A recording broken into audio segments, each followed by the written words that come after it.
ಅದು ಸರಿ, ಇವತ್ತು ಆಫೀಸಲ್ಲಿ ಏನಾಯಿತು? ಎಲ್ಲರೂ ಗ್ರಿಮ್ ಆಗಿದ್ದಾರೆ, ನೀನು ಏನೋ ಸಾರಿ ಅಂತಿದ್ದೆ, ಏನು ಸಮಾಚಾರ?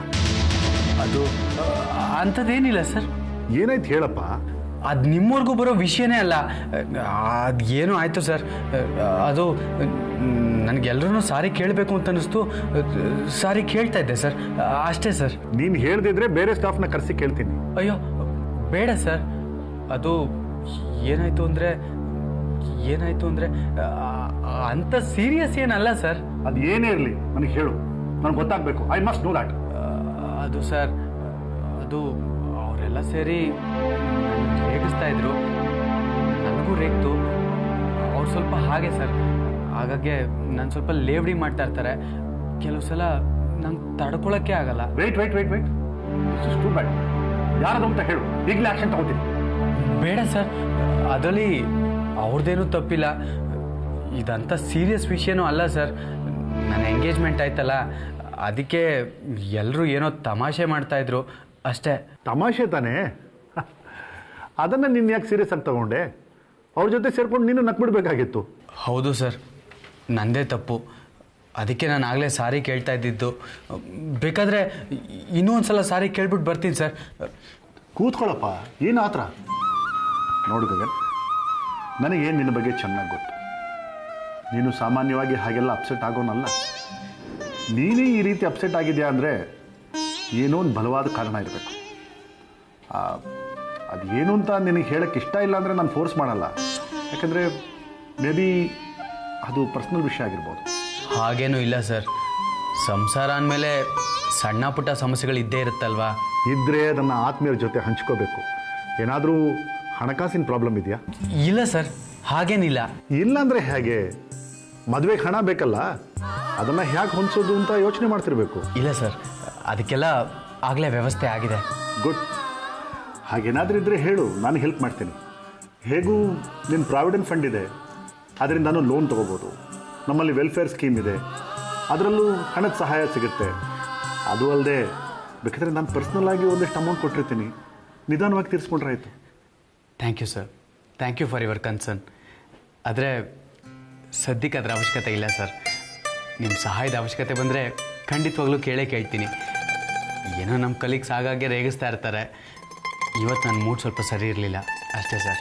ಸರಿ ಬಿಡು, ನೀನು ಅದ್ರ ಬಗ್ಗೆ ಏನು ತಲೆ ಕೆಡಿಸ್ಕೋಬೇಡ, ಅದನ್ನು ಸೀರಿಯಸ್ಸಾಗಿ ತಗೋಬೇಡ. ನಾನು ಅವ್ರನ್ನ ಕರೆಸಿ ಹೇಳ್ತೀನಿ, ಇನ್ನು ಮುಂದೆ ಈ ರೀತಿ ಟೀಸ್ ಮಾಡಬೇಡಿ ಅಂತ. ಯಾಕೆಂದರೆ ತಮಾಷೆಗೊಂದು ಮಿತಿ ಇದೆಯಲ್ಲ. ಅಯ್ಯೋ ಹಾಗೆಲ್ಲ ಮಾಡಬೇಡಿ ಸರ್, ಪಾಪ ತಪ್ಪು ತಿಳ್ಕೊತಾರೆ. I am all right now sir, I am quite all right. ಕೆಲಸ ತುಂಬ ಪೆಂಡಿಂಗ್ ಇದೆ, ನಾನು ಬರ್ತೀನಿ ಸರ್. ಕೆಲಸ ಇದ್ದೇ ಇರುತ್ತಪ್ಪ. ಇವತ್ತು ಮನೆಗೆ ಹೋಗಿ ರಿಲ್ಯಾಕ್ಸ್ ಮಾಡು, ನಾಳೆ ಫ್ರೆಶ್ ಆಗಿ ಆಫೀಸ್ ಬಾ. Thank you sir.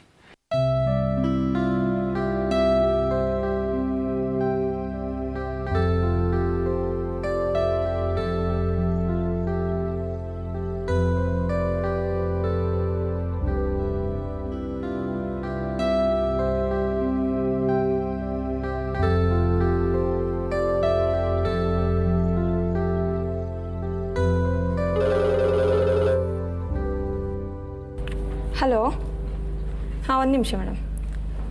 Mister Gagan, ನಿಮಗೆ ಫೋನ್.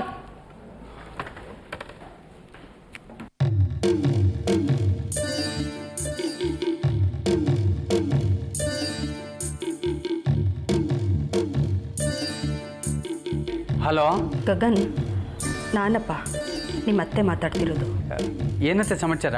ಏನಿಲ್ಲ, ನಿನ್ನ ಹತ್ರ ಅರ್ಜೆಂಟಾಗಿ ಮಾತಾಡಬೇಕಿತ್ತು. ಒಂದು ಅರ್ಧ ಗಂಟೆ ಪುರ್ಸೊತ್ತು ಮಾಡ್ಕೊಂಡು ಬರೋಕ್ಕಾಗತ್ತಪ್ಪ? ಯಾಕತ್ತೆ, ಏನಾದ್ರು ಅರ್ಜೆಂಟ್ ಇತ್ತಾ?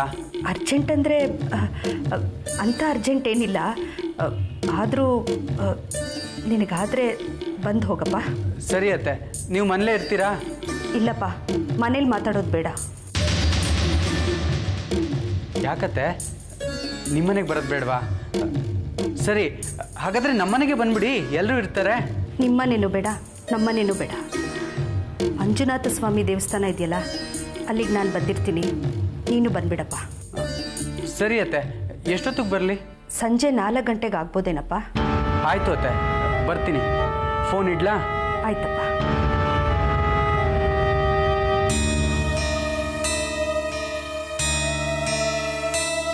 ಸಾರಿ ವರ್ಧನ್. ಸಾರಿ ಪ್ರದೀಪ್. ಸಾರಿ ಕಣೋ. ಸಾರಿ.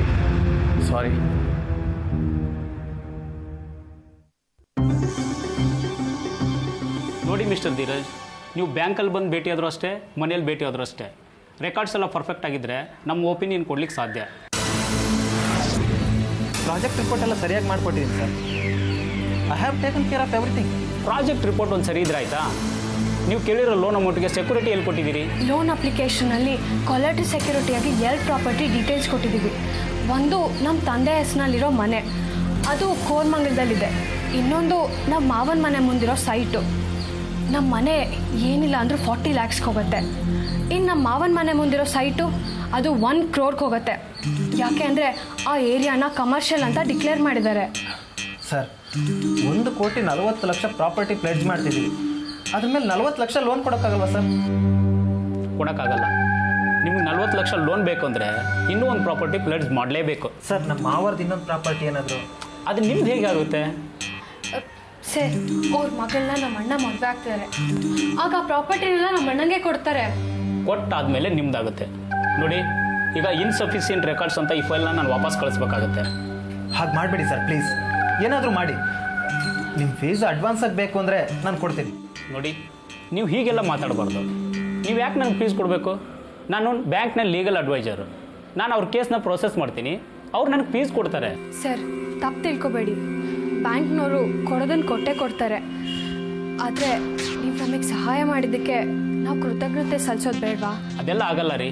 ಸರಿಯಾದ ಡಾಕ್ಯುಮೆಂಟ್ಸ್ ತೊಗೊಂಬನ್ನಿ, ತಕ್ಷಣ ಪ್ರೋಸೆಸ್ ಮಾಡ್ತೀನಿ. ಇಲ್ದಿದ್ರೆ ಫೈಲ್ ವಾಪಸ್ ಕಳಿಸ್ತೀನಿ.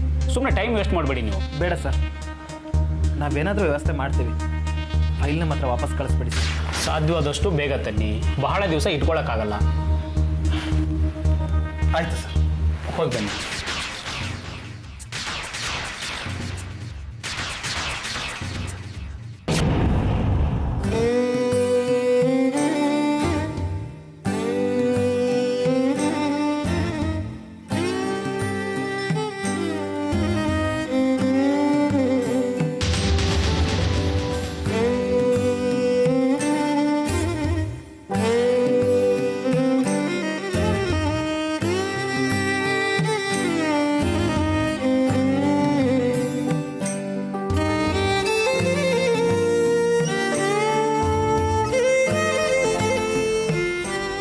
ಯಾಕತ್ತೆ ನಿಟ್ಟುಸಿರು ಬಿಡ್ತಾ ಇದ್ದೀರಾ? ಏನಾಯ್ತು? ಮನೇಲೆಲ್ಲ ಹುಷಾರಾಗಿದ್ದಾರೆ ತಾನೆ? ಏನೋ ಮಾತಾಡಬೇಕು ಅಂದ್ರಿ? ಹೌದು. ಅದೇನು ಅಂತ ಹೇಳಿ ಅತ್ತೆ. ನನ್ನ ಹತ್ರ ಎಂಥ ಸಂಕೋಚ? ನಾನು ಹೇಗೆ ಹೇಳಬೇಕು ಅಂತಲೇ ನನಗೆ ಗೊತ್ತಾಗ್ತಾ ಇಲ್ಲಪ್ಪ. ಅಂಥ ಗಂಭೀರವಾದ ವಿಷಯನ? ಪರವಾಗಿಲ್ಲ, ಅದೇನು ಅಂತ ಹೇಳಿ ಅತ್ತೆ. ಈ ಮದುವೆ ಬಗ್ಗೆ ನಿನ್ಗೇನು ಅನ್ಸುತ್ತೆ? ಯಾಕತ್ತೆ ಹಾಗೆ ಕೇಳ್ತಾ ಇದ್ದೀರಾ? ನೀವೆಲ್ಲ ಇದಕ್ಕೆ ಒಪ್ಕೊಂಡಿದ್ದೀರಲ್ಲ. ಅದು ಬಿಡು, ನಿನ್ಗೇನು ಅನ್ಸುತ್ತೆ ಹೇಳು. ಯಾಕತ್ತೆ ಹಾಗೆ ಕೇಳ್ತಾ ಇದ್ದೀರಾ? ಒಪ್ಪಿಗೆ ಇಲ್ಲದೆ ನಿಶ್ಚಿತಾರ್ಥ ತನಕ ಬಂದು ತಲುಪಿದ್ಯಾ ಅತ್ತೆ? ದಾಮಿನಿ ಏನಾದರೂ ಹೇಳಿದ್ಲಾ? ಅದು ಬಿಡು, ಅವಳ ವಿಷಯ ಹಾಗಿರಲಿ. ಈಗ ನಾವು ಕೊಟ್ಟು ತರ್ತಿರೋದು ಯಾವುದೋ ಅನಿವಾರ್ಯಕ್ಕೆ ಅಂತ ನಿನಗೆ ಯಾವತ್ತಾದರೂ ಅನಿಸಿದ್ಯಾ? ಯಾಕತ್ತೆ ಹೀಗೆಲ್ಲ ಮಾತಾಡ್ತಾ ಇದ್ದೀರಾ? ಈಗಿನ ಕಾಲದಲ್ಲಿ ಈ ಥರದ ಮದುವೆಗಳು ಸಾಮಾನ್ಯ ಅಲ್ವಾ? ಹಾಂ, ಮೆಡಿಕಲ್ ಸೈನ್ಸಲ್ಲಿ ರಕ್ತ ಸಂಬಂಧದಲ್ಲಿ ಮದುವೆ ಆಗೋದು ಅಷ್ಟು ಒಳ್ಳೇದಲ್ಲ ಅಂತ ಹೇಳ್ತಾರೆ. ಅದಿರ್ಲಿನಪ್ಪ, ಆದರೆ ನಿನಗೇನು ಅನ್ಸುತ್ತೆ ಹೇಳು. ನನ್ನ ಮಾತು ಹಾಗಿರಲಿ ಅತ್ತೆ. ನಿಮ್ಗೇನು ಅನ್ಸುತ್ತೆ ಹೇಳಿ? ಬೇಡ ಅನ್ಸುತ್ತಾ? ಅದು ಇಷ್ಟು ದೂರ ಮುಂದುವರೆದ ಮೇಲೆ. ನನಗಿಷ್ಟ ಇರೋದ್ರಿಂದಲೇ ನಾನು ಈ ಮದುವೆ ವಿಷಯನ ಇಲ್ಲಿವರೆಗೂ ಮುಂದುವರಿಸ್ಕೊಂಡು ಬಂದಿರೋದು.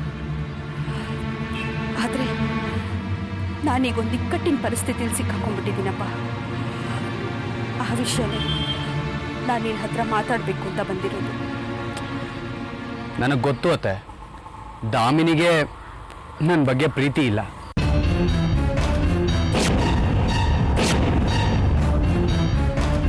ನಿಮ್ಗಳು ಬಲವಂತಕ್ಕೆ ಈ ಮದುವೆಗೆ ಒಪ್ಕೊಂಡಿದ್ದಾಳೆ ಅಲ್ವಾ? ಅಷ್ಟೇ ಅಲ್ಲ, ಧೀರಜ್ಗೂ ಮಂದಾರನ ಮದುವೆ ಆಗೋದು ಇಷ್ಟ ಇಲ್ಲ.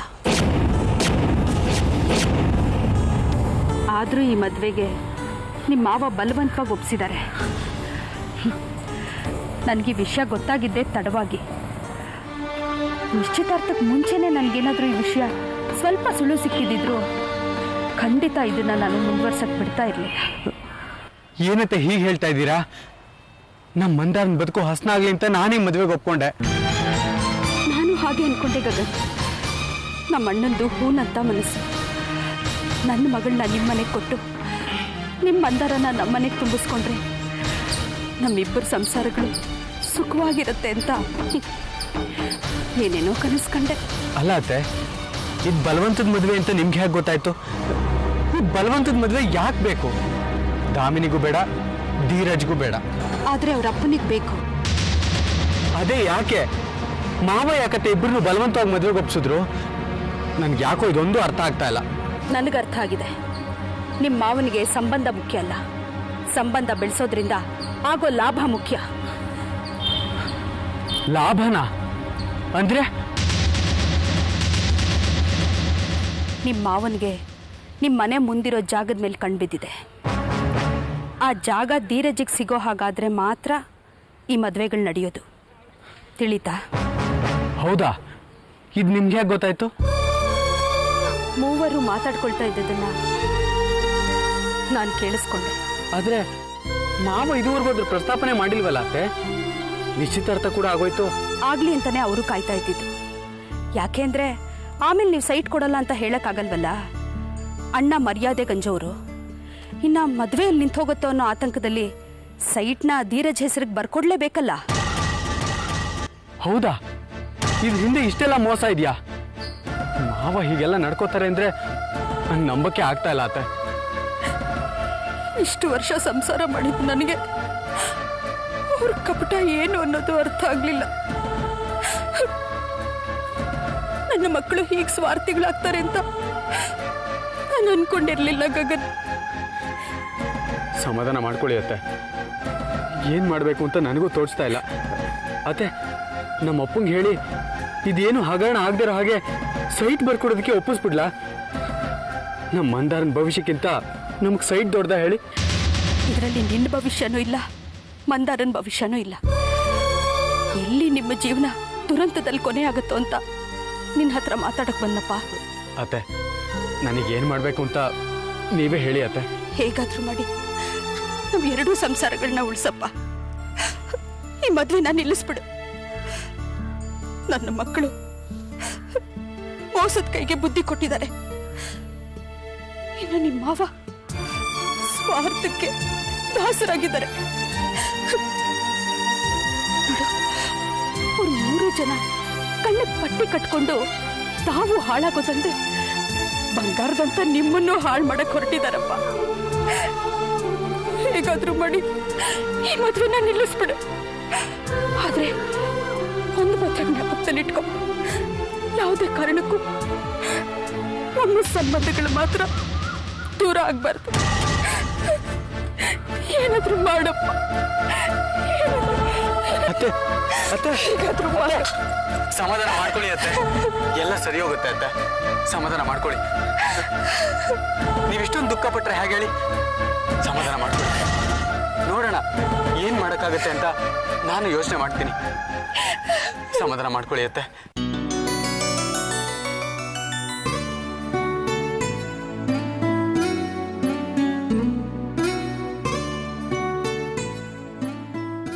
ಒಟ್ಟು ಎಷ್ಟು ಖರ್ಚಾಯ್ತಪ್ಪ ಅಂದರೆ 8,675 ರೂಪಾಯಿ. ಅಂದರೆ ನಾವು ಹಾಕಿದ ಬಜೆಟ್ಗಿಂತ 321 ರೂಪಾಯಿ ಉಳಿದಿದೆ. ನಿನ್ನಂತ ಜಿಪ್ನಿ ಕೈಲಿ ದುಡ್ಡು ಕಾಸಿನ ವ್ಯವಹಾರ ಕೊಟ್ರೆ ಉಳಿದ್ ಬಿಡು. ಅವಳು ಕಾಂಪ್ಲಿಮೆಂಟ್ ಕೊಡೆ. ಅದೇ ನೀನಾಗಿದ್ರೆ ಅರ್ಧದಲ್ಲೇ ಕೈ ಎತ್ತಿ ಅಪ್ಪ ದುಡ್ಡು ಖಾಲಿ ಆಗೋದು, ಇನ್ನೊಂದಷ್ಟು ದುಡ್ಡು ಕೊಡಪ್ಪ ಅಂತ ಕೇಳ್ತಿದ್ದೆ. ಸುಮ್ಮನೆ ಇರೇ ಮಂದಾರ. ನೀನ್ ನೋಡಿದ ಸೀರೆ ಹಬ್ಬ ಅಂದ್ರೂ 300 ರೂಪಾಯಿ ಜಾಸ್ತಿ ಇತ್ತು. ಅವ್ಳು ಕೊಟ್ಟಿದ್ರೆ ಆಗ್ತಿರ್ಲಿಲ್ವಾ? ಈಗೇನು 321 ರೂಪಾಯಿ ಉಳಿದಿದೆ ತಾನೆ? ಈ ದುಡ್ಡನ್ನ ಕೊಟ್ಟು ನಿಮ್ಮ ಇಷ್ಟವಾದ ಸೀರೆನೇ ತಗೊಳ್ಳಿ. ಮೇಡಮ್, ಉಟ್ಟು ಸೀರೆನ ವಾಪಸ್ ತಗೊಂಡು ಬದಲಾಯಿಸ್ಕೊಡೋಕೆ ಅವ್ನು ನಿಮ್ಮ ಚಿಕ್ಕಪ್ಪ ನೋಡು. ಅಪ್ಪ ನೋಡಪ್ಪ, ಎಲ್ಲರೂ ಸೇರಿ ನಾನು ಬೈತಾ ಇದಾರೆ. ನನಗಿನ್ಮೇಲೆ ಜವಾಬ್ದಾರಿನೇ ಬೇಡ. ಸಾಕು ಸುಮ್ನಿರೆ. ಅವಳನ್ನ ಯಾಕೆ ರೇಗಿಸ್ತಿದ್ದೀರಾ? ಅವಳನ್ನ ರೇಗಿಸ್ದೆ ಹೋದ್ರೆ ನಿಶ್ಚಿತಾರ್ಥದಲ್ಲಿ ತಿಂದಿದ್ ಕಾಯೋಳ್ಗೆ ಅರ್ಗೋದೇ ಇಲ್ಲ. ಅಲ್ವೇನೆ ನಿವೇದಿತಾ? ನೀನ್ ಬಿಡು, ತಿಂಡಿ ಪೋತಿನೇ. ಸಿಕ್ಕಿದ್ದೆ ಚಾನ್ಸ್ ಅಂತ ಅಕ್ಕನ ಎಂಗೇಜ್ಮೆಂಟ್ ಅಲ್ಲಿ 4 ಕಾಯಿ ಹೋಳಿಗೆ ತಿಂದೆ. ಅದೆಲ್ಲ ಅರಗ್ಬೇಕು. ಕೇಳಲಿಲ್ವಾ? ನಾರಿ ಕೇಳಪಾಕ ಅಂತ. ನೋಡಮ್ಮ ಅವಳನ್ನ ನಾನ್ 4 ಕಾಯಿ ಹೋಳಿಗೆ ತಿಂದಿದ್ದೀನಂತೆ. ನಾನ್ ತಿನ್ನದೇನ್ ಇವಳು ನೋಡ್ಕೊಂಡ್ ಕೂತಿದ್ಲೇನೋ, ಅದಕ್ಕೆ ಮತ್ತೆ ನಂಗೆ ದೃಷ್ಟಿ ಆಗಿರೋದು. ಅಮ್ಮ ನಾನ್ ತಿಂದಿದ್ ಬರೀ 4 ಚೂರು ಅಷ್ಟೇ ಅಮ್ಮ. ಅಮ್ಮ ಇವಳಿಗೆ ದೃಷ್ಟಿ ಆಗಿದೆಯಂತೆ. ದೊಡ್ಡ ಗುಂಡುಕಲ್ನ ಮಂತ್ರಿಸಿ ಗುಡಾಣ ಒಳಗೆ ಹಾಕ್ಬಿಡು, ಇವಳು ಹೊಟ್ಟೆ ಉಬ್ರ ಇಳಿಯತ್ತೆ. ಸಾಕು ಸುಮ್ಮನೆ, ಅವಳನ್ನ ಯಾಕೆ ಇನ್ನೂ ರೇಗಿಸ್ತೀರಾ? ಸದ್ಯ ನಿಶ್ಚಿತಾರ್ಥ ಚೆನ್ನಾಗಾಯ್ತಲ್ಲ, ಅಷ್ಟೇ ಸಾಕು. ಅವರು ಮದುವೆಗೆ ಒಕ್ಕೋತಾರೋ ಇಲ್ವೋ ಅಂತ ನನಗೆ ಅನುಮಾನ ಆಗ್ಬಿಟ್ಟಿತ್ತು. ದೇವ್ರ ದಯದಿಂದ ಎಲ್ಲ ಸೂತ್ರವಾಗಾಯ್ತಲ್ಲ, ಅಷ್ಟು ಸಾಕು. ಒಪ್ಕೊಳ್ದೇ ಇರೋ ಅಂಥದ್ದೇನಾಗಿದೆ? ಮಂದಾರ ಏನೋ ಓದಿಲ್ವಾ? ಕಾಲೇಜ್ ಪಾಪ್ಯುಲರ್ ಲೆಕ್ಚರರು. ನೋಡಿದ್ಯೋ ಇಲ್ವೋ, ಅವ್ರ ಕಾಲೇಜ್ನ ಚೀಫ್ ಟ್ರಸ್ಟಿ, ಧರ್ಮಪಾಲ್, ಪ್ರಿನ್ಸಿಪಾಲ್ ಎಲ್ಲ ಬಂದಿದ್ದು. ಈ ಮೇಡಮ್ ಬಗ್ಗೆ ಹೋಗ್ಲಿದ್ದು. ನಮ್ ಗಗನ್ ಏನ್ ಕಮ್ಮಿನಾ? ಗುಣದಲ್ಲಿ ಅಪರಂಜಿ. ಅವನಂತ ಗಂಡ ಸಿಗೋಕೆ ಆ ದಾಮಿನಿನೇ ಪುಣ್ಯ ಮಾಡಿರ್ಬೇಕು ಅಲ್ವೇನಮ್ಮ? ನಿಜ ಕಣೆ, ನಿನ್ನ ಮಾತನ್ನ ನಾನು ಒಪ್ಕೋತೀನಿ. ಆದರೂ ನಿಜ ಹೇಳಬೇಕು ಅಂದರೆ ನಮ್ಮ ಮಂದಾರ ಮತ್ತು ಗಗನ್ಗೆ ಹೋಲಿಸಿದ್ರೆ ಧೀರಜ್ ಮತ್ತು ದಾಮಿನಿನೇ ಒಂದು ಹೆಜ್ಜೆ ಮುಂದಿದ್ದಾರೆ. ಓಹೋ, ಅದೇನು ನೀನ್ ಅವ್ರನ್ನ ಮಾತ್ರ ಹೊಗಳಿ ಅಡ್ಡಕ್ಕೇರ್ಸೋದು? ಅದು ಹಾಗಲ್ಲ ಕಣೆ. ಧೀರಜು ಅಮೇರಿಕಾದಲ್ಲಿ ಓದೋನು, ಸಾಫ್ಟ್ವೇರ್ ಇಂಜಿನಿಯರು, ಸ್ವಂತ ಕಂಪ್ನಿ ಬೇರೆ ಓಪನ್ ಮಾಡ್ತಿದ್ದಾನೆ. ರೂಪದಲ್ಲೂ ಅಷ್ಟೇ. ನಮ್ಮ ಮಂದಾರಂಗೆ ಹೋಲಿಸಿದ್ರೆ ಅವನೇ ಒಂದು ಕೈ ಮೇಲೆ ಅಲ್ವೇನ್ರಿ? ಓ ಗಗನ್ ಬಂದ. ಬಾರೋ ಗಗನ್, ನಿನ್ ವಿಷಯನೇ ಮಾತಾಡ್ತಾ ಇದ್ವಿ. 100 ವರ್ಷ ಆಯ್ತು. ಹೌದು ಗಗನ್, ನಾವು ಈ ನಿಶ್ಚಿತಾರ್ಥ ಕಾರ್ಯಕ್ರಮದ ಬಗ್ಗೆನೇ ಮಾತಾಡ್ತಾ ಇದ್ವಿ. ನಿನಗೆ ನಿಜವಾಗ್ಲೂ ಒಳ್ಳೆ ಹೆಂಡತಿನೇ ಸಿಕ್ಕಿದ್ದಾಳೆ. ಹಿರಿಯರು ಹೇಳಿದ ಮಾತನ್ನ ಮೀರಿದ ನಿನ್ನನ್ನು ಒಪ್ಕೊಂಡಿದ್ದಾಳೆ.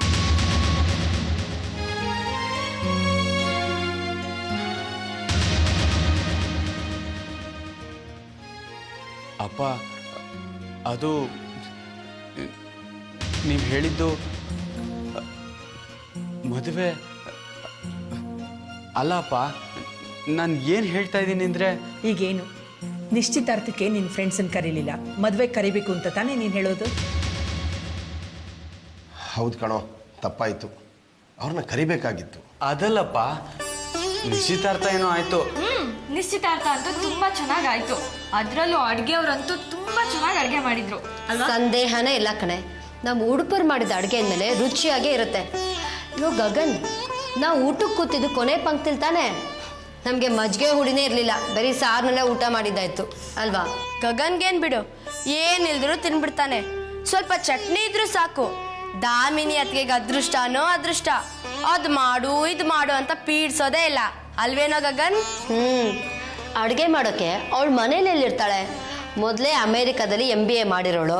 ಅವಳು ಕೆಲ್ಸಕ್ಕೆ ಹೋದ್ರೆ ಒಳ್ಳೆ ಸಂಬಳ ಸಿಗುತ್ತೆ ಅಲ್ವೇನೋ ಗಗನ್?